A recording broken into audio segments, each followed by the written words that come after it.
What's up, everyone? Jason was a Gentile in the house. I just finished going to church. I just got home from church and some church clothes here. And I wanted to share a little story about what happened this morning on my morning bike ride. So every morning I've been going on a bike ride, and there's a bike path near my house, and it's awesome. And there's a golf course. And so I'm going on this bike ride, and there's some bodies of water and mountain views and palm trees, and the weather's perfect. And there's a coffee shop that I've been stopping at, and I have this little Bible. I have this little pocket Bible. Look, this thing fits in your pocket Bible. And the font is very small. It's just got the New Testament and Acts, and Psalms and Proverbs in there. So I put this in my pocket, go on a bike ride, get a coffee, maybe a breakfast of sorts, and then I go sit on a park bench and I'll read something. And so I have been doing that like every day. And so that's been really, really filling my mind with the Bible. And so that's really cool. I mean, just pieces, like deep thinking about some pieces, like maybe like 2 or 3 verses or 4 verses, and then just really doing some deep thinking and some research on ChatGPT. So this is where I'm at right now. So I'm saturating my life from all angles with Christian stuff. And so it's like, Christian music at the gym, Jesus-centered, but really good stuff, like I've been listening to some like pop R&B stuff lately, some Forrest Frank, and some of this guy, his name's Hulvey, and this other group, it's called Lynn, and then the letter D, Lynn D, really cool group. So music, and then writing music, Christian music to glorify Jesus music, and then reading the Bible like every day so far, researching what these little verses are saying so it can really impact me, and appreciating nature and going on these chill rides on my bike. So I'm on my morning e-bike ride this morning. There's an event that's happening near my neighborhood, and basically it's taking up a lot of space. And so I can't really do my normal ride. And so there's a Starbucks near my house. So I'm like, all right, I'll just cut over to Starbucks and get a latte and some egg bites or something. I love those little bacon egg bites. And so, all right, so I'm cruising around the parking lot, and I see that there's a guy that is, he's like changing a tire on his car. He's got his car jacked up, and he's got one of those those car jacks that are included with cars that are they're crappy, and they're like really hard to use. And so,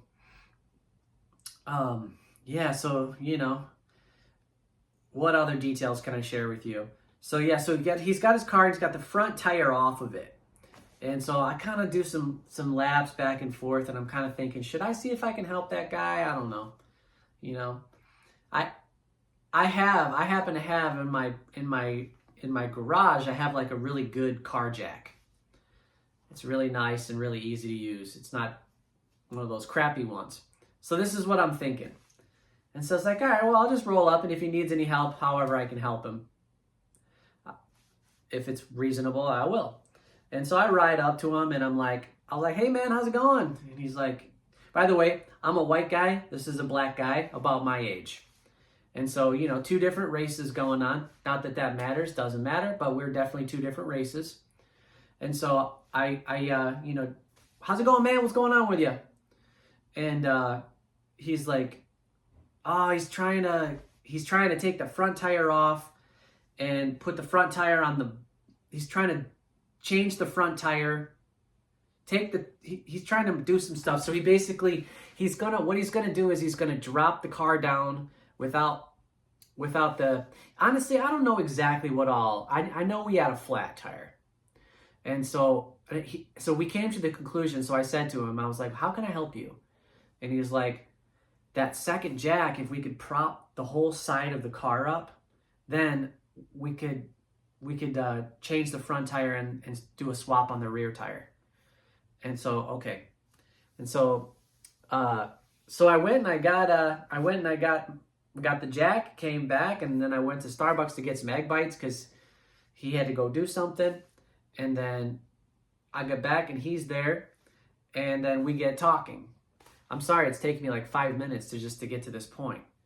But so I jack up the back of his car, the rear of his car, and we're swapping stuff out. And he's like a nice guy. His name's DeMarcus.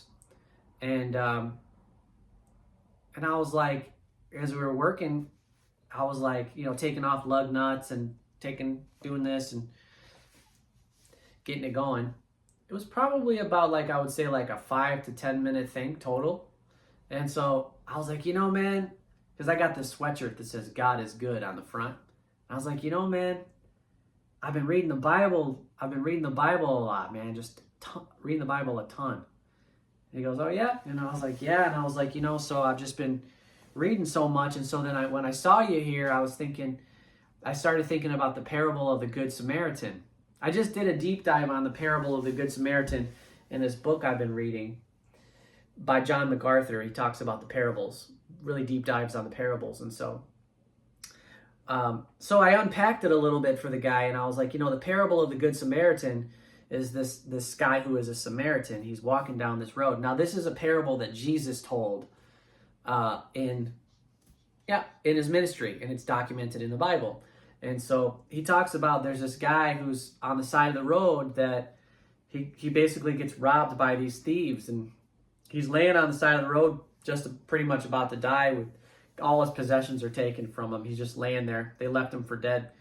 And there's a person that walks past him, a Jewish priest, just walks past the guy laying on the side of the road. There's another person, he's called a Levite, which I believe is a scribe. And a scribe would work really closely with the priests as well. So very steeped in Jewish law and tradition. And so the Levite walks by him too. And then there's a person that is a Samaritan, whom the Jewish people of the day would look down upon. They thought they were like half-breeds. And so the Samaritans were like, you know, looked down upon.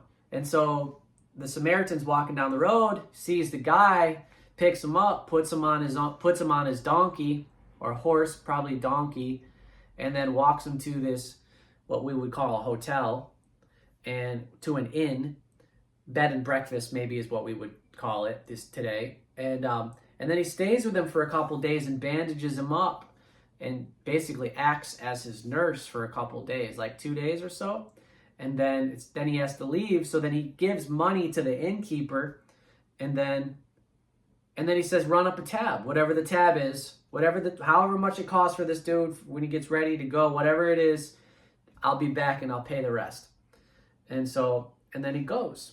And so Jesus tells this parable. And so I was telling this guy about the parable of the Good Samaritan, and I was like, so I see you on the side of the road. It kind of seems like you might be in need, but I'm not sure. And it takes some courage just to roll up to you and ask you if you need some help. So I had to muscle up just to ride up to you a little bit, to have some courage. And because you never know what you're going to find when you just talk to a random stranger, no matter what it is. So there's a little courage involved and kindness involved. And then, as it turns out, I can help you. And so here we are. And I told him, I was like, the reason why I'm doing this, I'm not doing this because, being good is cool. That makes you feel good. Like, just to do something good and to do something nice for another person for the sake of it, that's one thing. But that's not, and this is what I told DeMarcus. I was like, that's not why I'm doing this. I'm not doing this. I'm not helping you out just to be good. I'm helping you out to be obedient to Jesus. Because Jesus says when you have extra or you can help. And so there's a difference between I'm just being good for good's sake, or I'm being helpful for helpful sake, but I'm doing this out of obedience to God, not of my own accord, which is kind of a twisted little rope there, because it intertwines in a type of way to where I do have to take action. So on some level it is my own accord, but the thought process about what informs your action, in my opinion, is the difference. So like, I'm doing this, Jesus, because you're telling me to. That's different than I'm doing this to be a moral person. I'm doing this to be a good person. You know, that's where you're coming from, like the foundation where you're moving from. Your foundation, that's two different things. And so so I told this guy, DeMarcus, this. Turns out he's from Texas. He's a Christian. He's a really nice guy. Really, really, really nice guy. He's got it all together. He's got his act together. This is just a rental car that has a flat tire. And then we get to talking, and he's married. He's got some kids, and him and his wife are here for a function. She's participating in this thing that's really meaningful to her, and he's there supporting her. And that's really cool. And then so then we wrap it up. He's like, I feel like he is the nicest guy. Okay.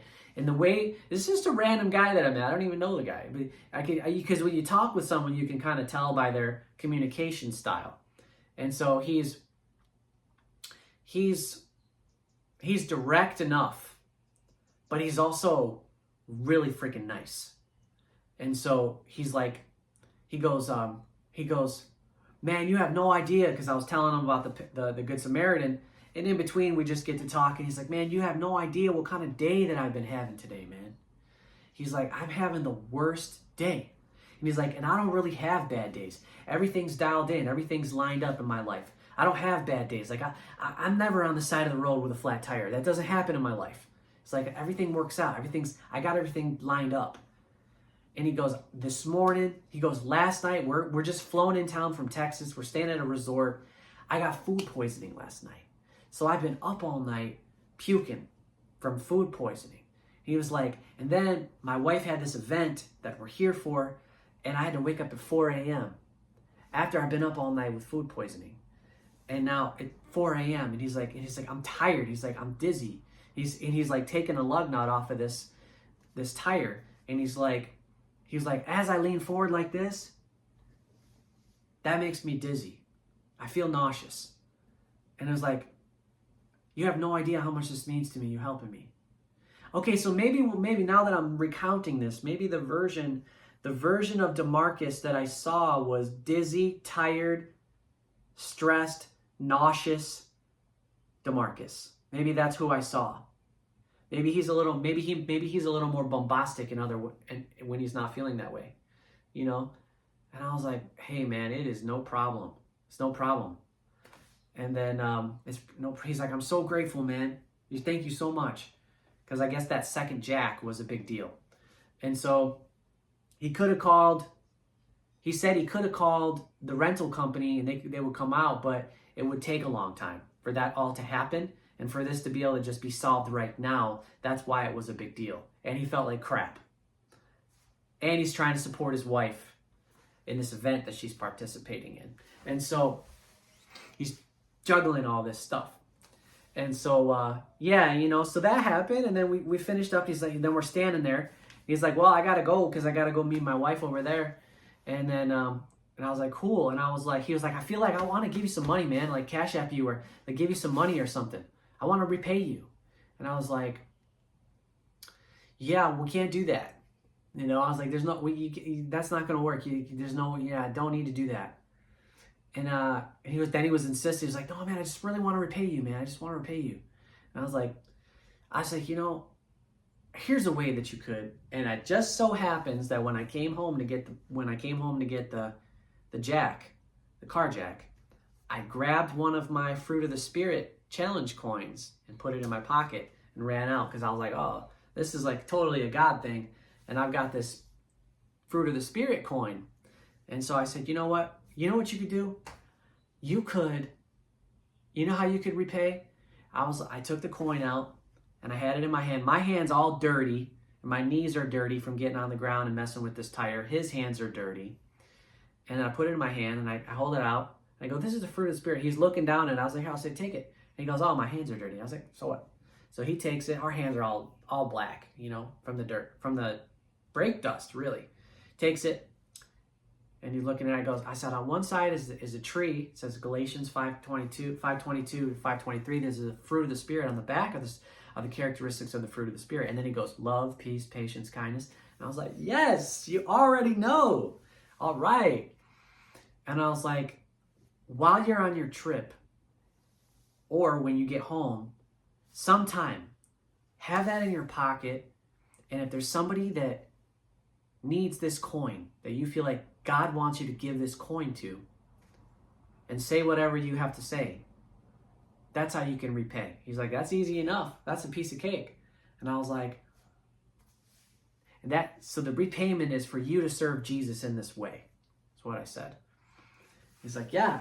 And then he's like trying to tie it up too. He's like so respectful, but I know he's got to go. And then I was like, just, this thing, man, that I was reading yesterday. I was reading in the book of Luke in this little thing because I've been carrying this in my pocket. I've been doing things to saturate myself, to give me opportunities to read this and to ponder it, to think about it. So this thing's awesome. It's like $8 on Amazon. It's called a Pocket Bible. This thing is awesome. I love this thing. I don't want to look at my phone and flick through the Bible. I want to go like this. I love it. I just hold it a little closer. It's no problem. I don't care if the font is small. I like holding it. And then I was reading in Luke yesterday morning, and Jesus says, he goes, why do you call me Lord, but you don't do what I say? Why do you call me Lord, but you don't do what I say? And so to call someone Lord is to be like, teacher, master, you're the one I follow. Tell me what to do. I'm following you. Tell me what to do. You're the teacher. I'm the student. So I'm calling you teacher. And he's like, why are you calling me? Why are you saying that I'm the leader? And why are you coming to me and saying, I want to follow you, and then you don't do what I say? Why don't you do what I say? It's kind of like, I don't know. You know what I mean? And so it's like, why do you call me Lord, but you don't do what I say? And I told DeMarcus this, standing in the parking lot after we just fixed up this tire. And he was like, man, I needed that. And you don't know who needs what when you're talking about, when you're sharing the gospel or doing a good work or doing a good work because you're being obedient to Jesus, or you just decide 1 second you're going to speak up in a moment to somebody that you don't even know. And God needed that. And that's like, God prepares the heart. I mean, who knows what everybody needs? I don't know what you need. You don't know what I need. But I'm just sitting here talking. So if I say something that is something that you perceive of what you need, how else can I perceive that it's a God thing? That God wants you to hear it. How else will you want me to perceive it? Especially if it's a God thing. It's in this. It's a God thing. The Bible is a God thing. So when you speak a God thing to someone and say, I needed that, how can you not think that God wanted that to happen? I don't know, And so then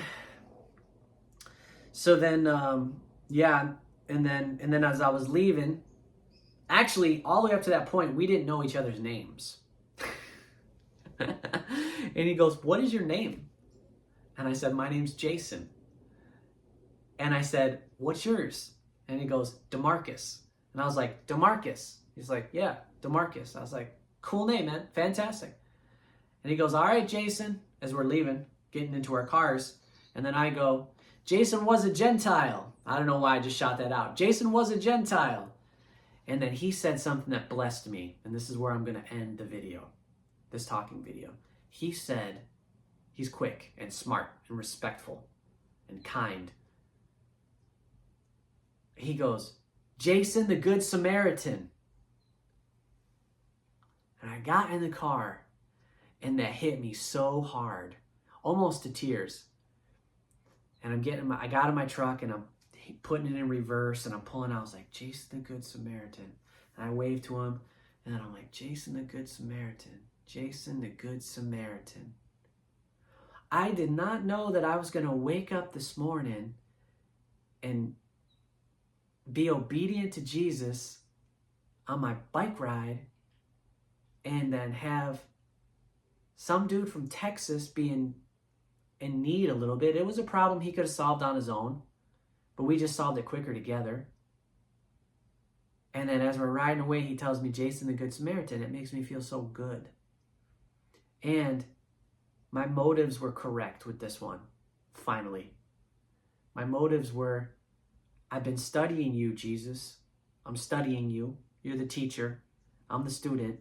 I'm studying you.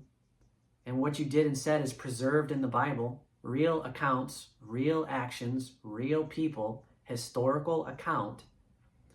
And I'm calling you Lord. And you're saying, why don't you do what I say? You call me Lord, but why don't you do what I say? And that was one of those times. And I'm not waving the flag and being like, look at me. I'm doing this YouTube video to empower you, to give you courage. And I'm showing you how I'm doing it. So if you want to make a move and you want to follow Jesus, you can learn from what I'm doing. And you can as well. That's why I'm doing this. That's why I'm telling you this. Lord, why do you call me Lord, but you don't do what I say? In this particular instance, I did not know what God needed or wanted or anything. All I knew was there was a person that looked like they might be in need. I didn't know exactly how or what. I just said, hey, what's up? How you doing? He says, what's up? Whatever what's up is. Sometimes you can go into these things with the preconceived notion of what somebody needs. That's what I'm finding about this type of courage and kindness ministry that I'm doing. I do this type of stuff at the gym too, where I speak up. You don't know what somebody needs or wants or where they're coming from until they speak. So it's always a crapshoot. It's always like a random thing. It's always like you think you've got an idea about what's going on, and then you're wrong, and then you have to, in kindness, listen, pivot, and then come up with a solution or do something, say something, you know? And sometimes it's just listening too. So, I don't know. So Jesus says, Lord. Jesus says, why do you call me Lord, but you don't do what I say? And that's really, really convicting. On this particular day, that whole thing blessed me in a way that nothing could bless me, you know? And it's like repetitions, getting in repetitions. If you want to grow your muscles, you got to get in repetitions. You got to do reps. Do reps, your muscles grow. Doing this is the same way, where if you get to a point to where you realize, Jesus, I want to follow you, right? I want to follow you. I really actually want to follow you. I don't know how, and I don't know what that looks like. Start with kindness in obedience to Jesus. I'm going to be kind in obedience to Jesus. Be kind. And then as you are kind, remember that when you are kind to someone and you talk with someone and you're ready to talk about the gospel, or you're ready to be kind for Jesus, you don't know what's going to happen. And that's the adventure of the whole thing. That's one of the things that I've been thinking about lately. That's one of the things I really dig. I really like. It's like,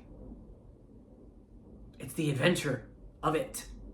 The unknown of it. What does God have in store? What does God want to do? Only God knows. But he uses people. And you could be one of those people. How cool is that? Anyway, so that happened. I hope this blesses you. And possible, I would say this morning is possible because I've been taking action to saturate myself from all angles, man. There's this song, it's like, brr, brr, all angles, you know? It's a lyric. It's a lyric in a song. I think it's a Justin Bieber song. But brr, brr, all angles. And I think of that and I go, man, I got some music. I'm listening to music. I'm reading commentaries. I'm reading the Bible. There's a difference between commentaries and Bibles. The Bible commentary is like describing